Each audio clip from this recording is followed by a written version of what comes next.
You are listening to Devil We Know, a true crime podcast, which may contain adult themes, explicit language, and graphic depictions of violence. Portions of this show may be traumatic for those under 18. Listener discretion is advised.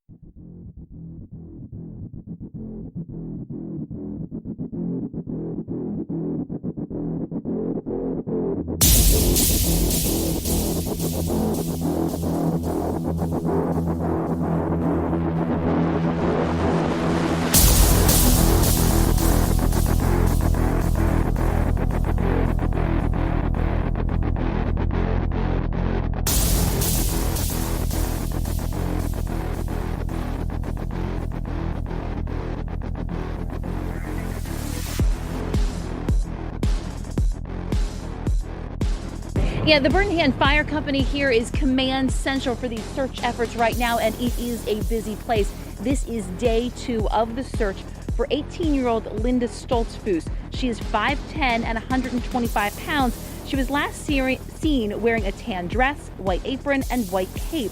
She has brown hair and blue eyes.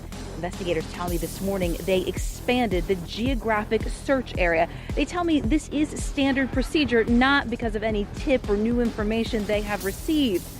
Stoltzfoos was last seen on Sunday around 12:30 on Stumptown Road at an Amish farm where she had attended church. Investigators tell me her parents called police early Monday morning when she did not return to their home on Beachdale Road. Police are now asking anyone who may have noticed something out of the ordinary in that area on Sunday to give them a call. They are investigating all leads and tips. They say at this point they have no reason to believe that she was planning to leave. Now at this point, investigators tell me they are not looking for any volunteers to help with the search efforts. They say they have experienced search teams in place, but right now they also add they are overwhelmed by the community response that they have seen over this last few hours and few days. The search here does continue. In Birmingham, Lancaster County, Ann Shannon, WGAL News 8.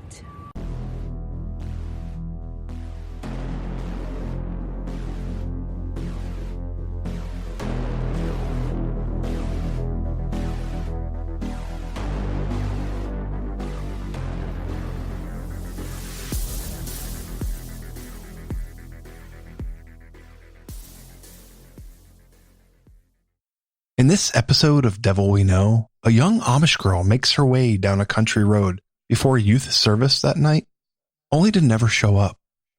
Only a mysterious passerby may hold the truth of what happened to Linda Stoltzfoos, but he still isn't keen on telling anyone.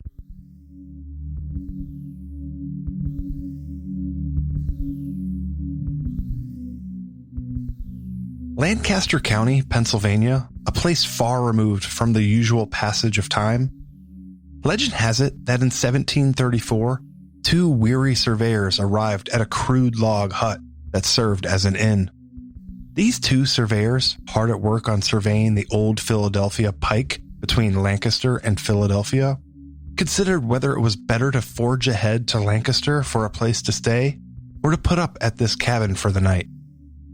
Deliberations subsided eventually, and at dusk, upon entering the crude inn, one of the surveyors declared that a bird in the hand is worth 2 in the bush. The phrase means that what you already have, however small, has more worth than something you don't yet have. Simple though as the phrase was, the innkeeper was struck by it, and as legend goes, his little inn soon became the Bird in Hand Inn.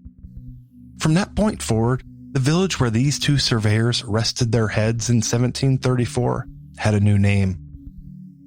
While the area had first been inhabited by indigenous people until the European arrivals in the early 18th century, over time the village was a settlement for Quakers and went on to become a prominent stop on the Underground Railroad, with over 1,000 slaves passing through to freedom.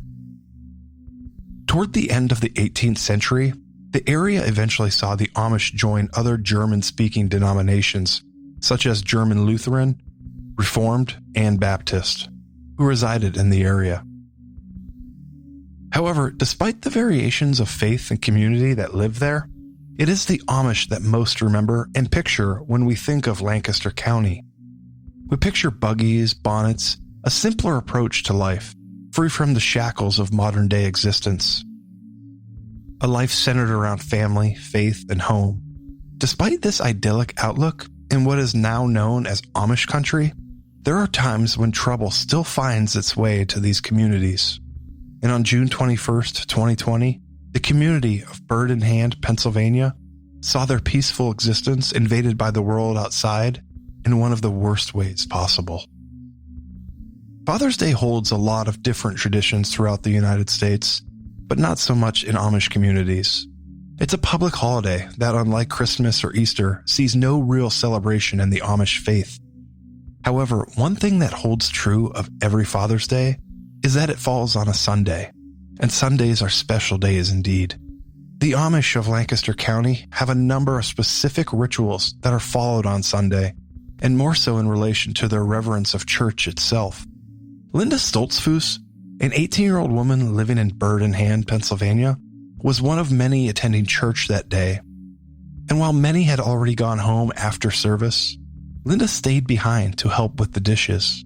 Depending on the week, the after-service spread may have consisted of coffee, bread, apple butter, or even something called church spread, which is a mix of peanut butter and marshmallow. There's even the possibility of pickles, beets, cheeses, and in some cases, a pie made from dried apple called schnitz. Whatever the light lunch offered to the church members for fellowship had been eaten, and Linda, a timid and dutiful woman, was happy to help clean up. She did so with the help of a friend and fellow member, Lillian Ebersol, who had come to church with Linda and the rest of Linda's family. The two did their work and chatted, eventually ending the conversation outside the barn where the service took place.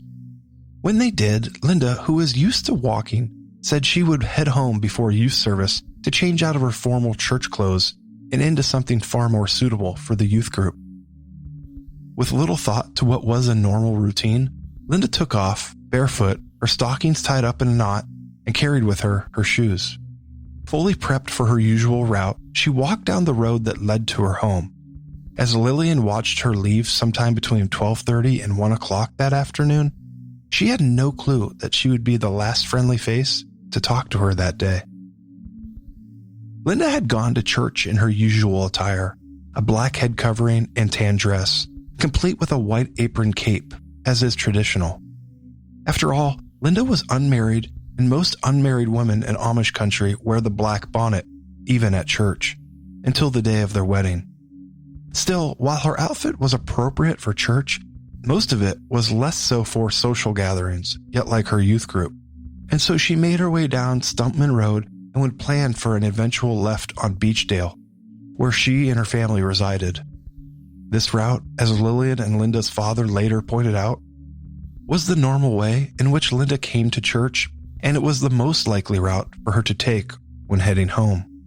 There was no need for a deviation. As Lillian, along with other friends of Linda's, could attest, there was no indication Linda ever wanted to leave for an impromptu trip, or even planned a trip. She wasn't one to socialize with the non-Amish, whom the Amish referred to as the English, regardless of nationality. In fact, she was a shy girl who was believed to be happy in her lifestyle. It's not that she wasn't friendly, though. Linda was said by her friends and her family alike to be nice, caring, and always wanted to know about other people. Still, she never courted, never had a boyfriend, to the tight-knit community's recollection. And she taught at an Amish school. She tutored children with learning disorders in the community, and interviews far and wide show she adored her family.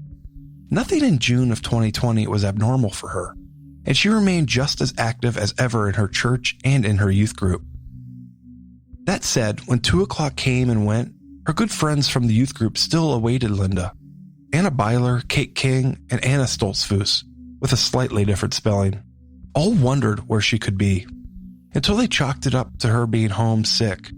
After all, it was not like her to be tardy to the group meeting, and given that it lasted from about 2:30 p.m. to about 11 p.m., there was no reason they could think of why she'd miss it at all if she were healthy.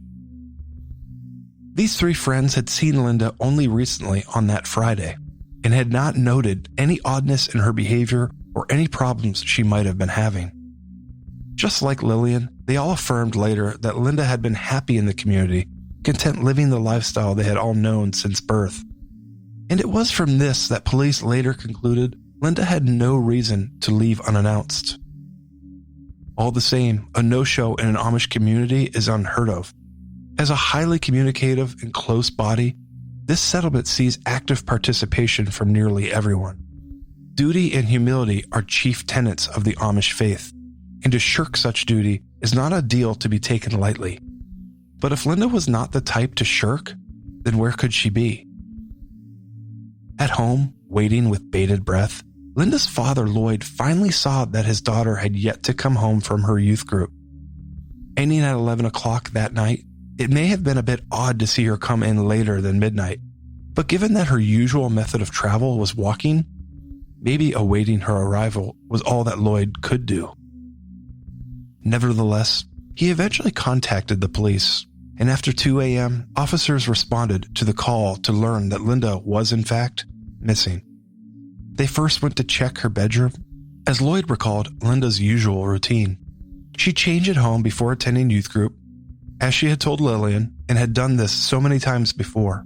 But when the officers looked for the clothes described, they found nothing. The bedroom was neat, organized, and well put together, and it lacked any sign of Linda having changed into her new outfit that day. It was clear then to Lloyd that Linda had never made it home after church in the first place. The beautifully modest building off Stumptown Road, with a gray top buggy in the open garage, was the last place she'd been seen. And they'd have to retrace her steps, first talking with Lillian and learning that Linda had, in fact, been acting normal that day. However, the normality stopped when police began venturing further down the road, whose route to Linda's house didn't even total a mile. They had already learned from Linda's father that Linda was not one to cut across fields, and even less so in her formal church attire. It was much more likely, especially given the topography and location of nearby Mill Creek, that Linda was going to travel by road, as was her Sunday custom. But while the road proved to be the only place to start the search, there wasn't much to go on until police learned that there was a suspicious vehicle reported not far, about 3 miles or so, from the area where Linda disappeared. Trooper Josh Whiteside headed to Ronks, Pennsylvania to respond to the call, and the witness there reported a red Kia sedan parked behind the business at this address, an Amish garage builder. The witness reported the vehicle entering the property at 5 p.m., 2 days after Linda's disappearance, and it was reported to Whiteside that the man driving the car left to walk around the building. This man, thought to be white or Hispanic, looked into all the windows and doors of the establishment, evidently searching for something. But this wasn't the oddest thing about the visit. The oddest thing was that the driver left, only to return later that day, parking in the same space next to the nearby railroad tracks, just in front of a vast wooded area that stood beside it. Trooper Whiteside was unable to make contact with the driver before it made off once more. However, the witness that reported the vehicle and the driver had taken pictures of its make and model and gave these to the officer.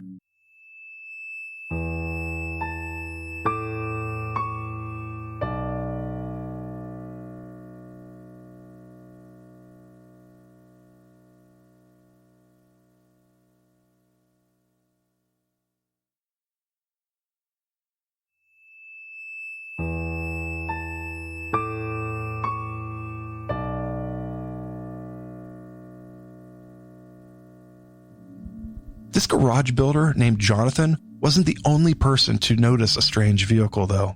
Not even a week later, the police were able to interview other witnesses reporting similar sightings, including a couple whose name, though unrelated like Jonathan, was also Stoltzfoos.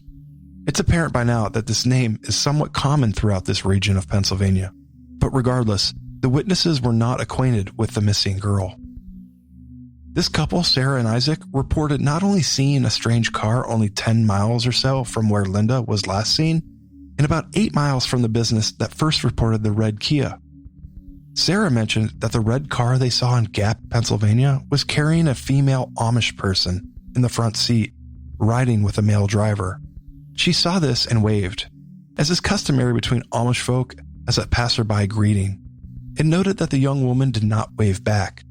That, more than anything,